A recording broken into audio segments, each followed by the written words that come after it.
Hi there, in this screencast I'm going to go over the key points that you're going to want to know for tomorrow's final exam.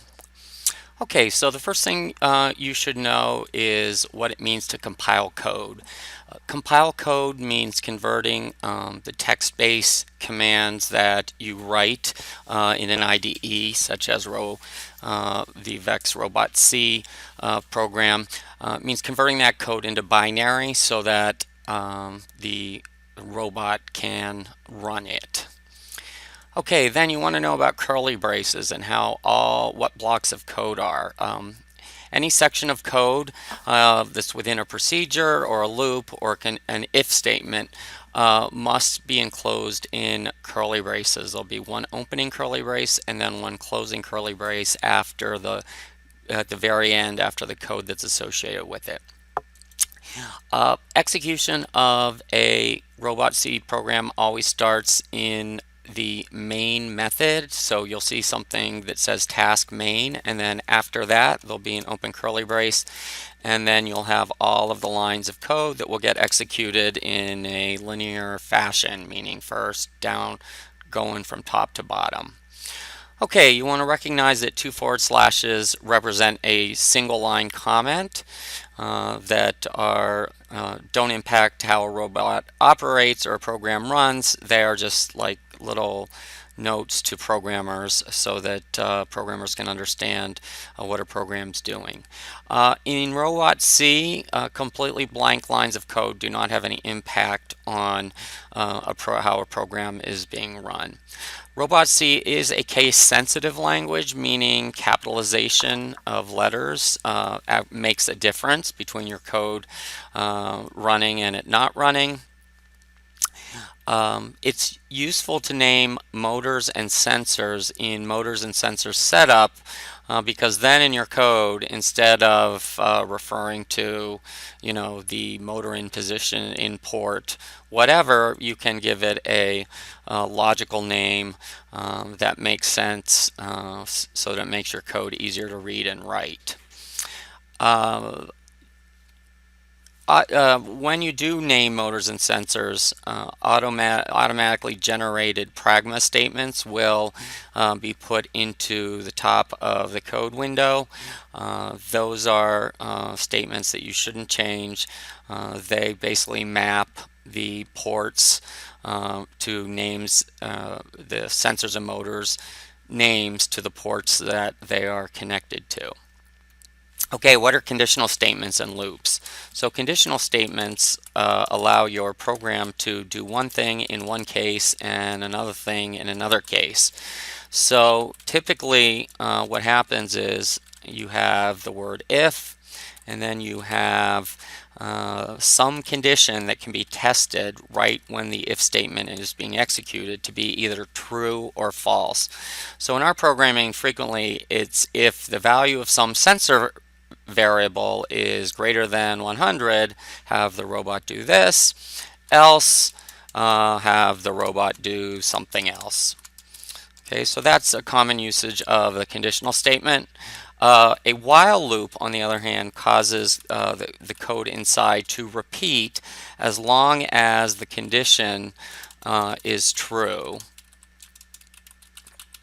Okay, so it's going to look something like that, and the code inside gets executed over and over again. Now, every time the code within the block of the while loop gets executed, once the last line is executed, the computer programmer goes back to the top, checks this once again to see if the condition is still true. If it's true, the loop will continue on and execute one more time. If this is false, if the condition is false, then the loop ends. Okay, you should also know what int variables and bool variables are. Bool variables are any variables that can be assigned values of true or false, and int variables are variables that can only be assigned integer values. And variables, of course, are little containers where you can store information so that you can reference it in your code. You can change the values that are stored in the variable as the program runs.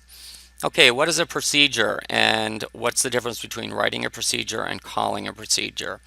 So a procedure is a little section of code that you give a name and you define, and so whenever you want to have that code that you've defined inside the body of the procedure be executed, you simply do what's called call the procedure. And calling the procedure, you supply the name of the procedure and any value for any parameter, which is sort of like the input information that the procedure takes and then does its thing with, and then the call to the procedure finishes. So if you're looking at when you write a procedure, you'll see the keyword void. Then you'll see something that is the name of the procedure. Usually, programmers should give names that are mnemonic and kind of make sense with what the procedure is supposed to do. Then you may have in the parentheses, you may have a data type and then a name. So the name is a parameter and the data type is the type of information that that parameter stores. So in other words, within the body of the procedure, you may see reference to that parameter name. And when you call the procedure, you supply a value for that parameter, and that value gets substituted into in place of the name of the parameter within code, and that lets the program, the procedure, function in a very highly customized fashion.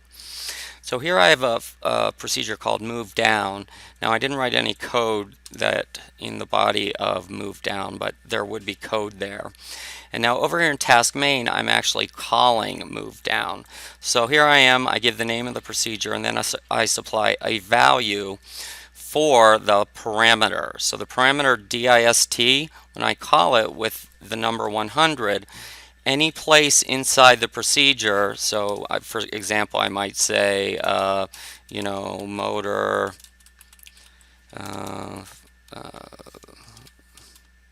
left motor, equals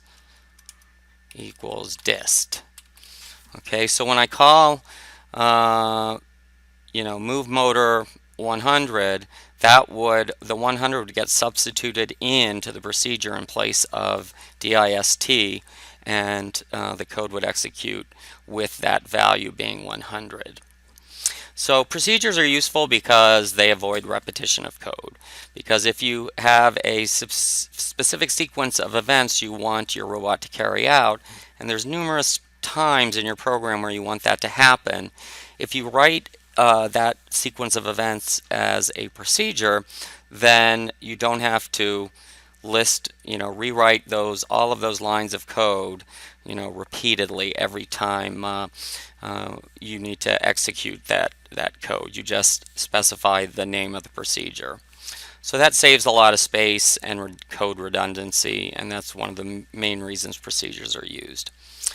So a while loop, here's an example of a while loop, actually I guess I pretty much already discussed while loops, so we'll just skip that.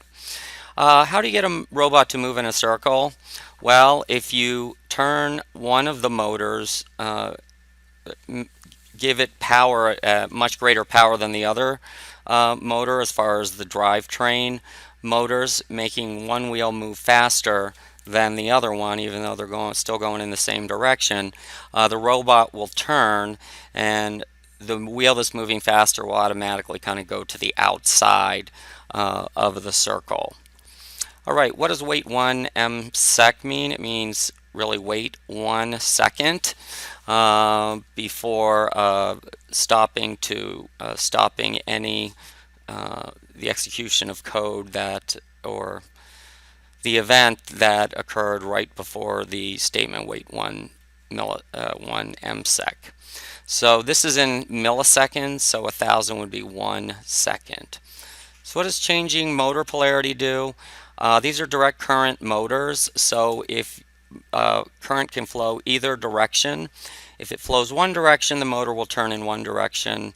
If you go in the other direction, the motor turns, and or the direction the motor spins is reversed.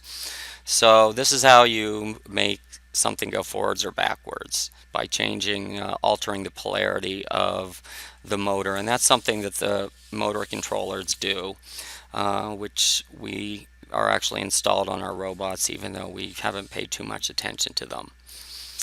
Okay, so it's usually a bad idea to turn on a motor for it's not, you won't get consistent results as far as speed if you turn on, and distance if you turn on a motor for a fixed amount of time. And that's because as the battery drains, less power will be supplied at any given moment, meaning that over time the same power level isn't going to result in the same amount of power being produced, and the robot won't behave consistently. Okay, limit switches are used to limit motion electronically. So they're switches that are activated physically, but what they do is they send digital instructions to the robot's processor to cut power or reduce it or something along those lines. That's what they're used for. It's a general term for any switch that gives a digital signal to a mechanism's controller so that power can be cut. And typically they're used so that robots don't damage themselves by doing a range of motion beyond what they're intended for. So essentially, like for your elbow, so that you wouldn't keep pushing, a motor wouldn't keep pushing on your elbow until it went the wrong direction and broke. All right, so let's see, what else do we have? Okay, ultrasonic range finder. It works by sending out a sound wave and seeing how long it takes for the sound wave to bounce off any obstacle in front of it. So it's used to detect objects and how close they are. Um, uh, and it was actually one of the last things that we put on our robots to detect those big batteries as the robot was driving forward. Okay, encoders basically are used to count motor revolutions. They're digital sensors, and by counting revolutions, how many full revolutions of a motor, you can control movement more exactly, because you can compute how far a robot will travel, for example, on one revolution per revolution of the motor, and that will allow you to be very exact about how far your robot goes, and it won't, the distance your robot goes won't be affected by how powerful or what kind of charge the battery has left in it. Now the robot may go faster or slower, but it will still travel the same distance if with encoders. Okay, so analog sensors are line followers. The line followers and the potentiometer. Digital are the encoders, limit switch, and the range finder. In general, analog sensors are used to detect kind of a range of values, not quite as exact. Digital sensors are very exacting, so they're used in situations whether something is either on or off, or there's some other very exact measurement. Okay, the line following sensors basically detect the level of darkness based on reflection of light, and that you can, based on the level of darkness that the line following sensor detects, you can program your robot, if it detects dark, to move in one direction, meaning if it's on the line, stay going forward. If it goes off the line, readjust it back so that it's back on the line. So that's how those work. And I think for the most part that's it. You would also want to be able to read, write some simple code that would look something like this, where you turn the motors on, predict what's going to happen to the motor or to the robot. And that would involve, let's see, what would you need to know? The motor command, the wait1 msec command, the end motor encoder command, that is moving, I'm sorry, the move motor target command, setting the motor encoders to resetting them to 0. What that does, let's see, detecting when a limit switch is shut or open, using a while loop to detect, to cause something to happen based on a value of a sensor, and maybe using a Boolean variable as to determine what is happening or what's going on within an if statement. Also, you want to know what two ampersands and two vertical slashes mean. Two ampersands means and, the logical operator and. So that's when you want to test to see if two things are true at the same time. And then or is when you would test to see if two things, one of them is true. So in a typical if statement with the logical operator and, you might have something like this. You know, if some sensor value is less than 1,000, you know, and some other sensor value is greater than 500. Okay, so we'll call this sensor value 1 and this sensor value 2.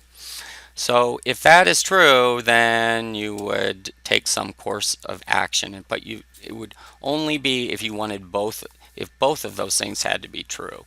If only one of them had to be true for the action to take place, then you would put or symbols, so there would be either one or the other. Alright, I think that's pretty much it, and don't sweat this. It's only like basically 8% of your grade, or 11% of your grade. No, I think 9% we decided, so I wouldn't really worry about it too much. Alright, get a good night's sleep, and we will see you tomorrow. Cheers.